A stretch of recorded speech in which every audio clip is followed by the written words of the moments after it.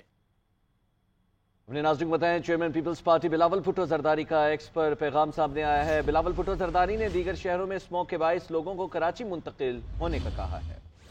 ناظرین، بلاول بھٹو کی جانب سے ایکس پر یہ پیغام جاری کیا اور انہوں نے دیگر شہروں میں اسموگ کے باعث لوگوں کو منتقل ہونے کی ہدایت کی ہے۔ وفاق کے خلاف احتجاجی تحریک میں شریک ہوں، آپ کی ترقی کر دی جائے گی۔ کے پی حکومت نے اساتذہ کے سامنے اپ گریڈیشن کی شرائط رکھ دی ہیں۔ جی این این سے گفتگو کرتے ہوئے وزیر تعلیم کے پی فیصل ترکئی نے کہا ہے کہ وفاق کے خلاف سیاسی تحریک میں شمولیت پر اپ گریڈیشن دی جائے گی، وفاق سے احتجاج کر کے اپنے پیسے حاصل کریں گے۔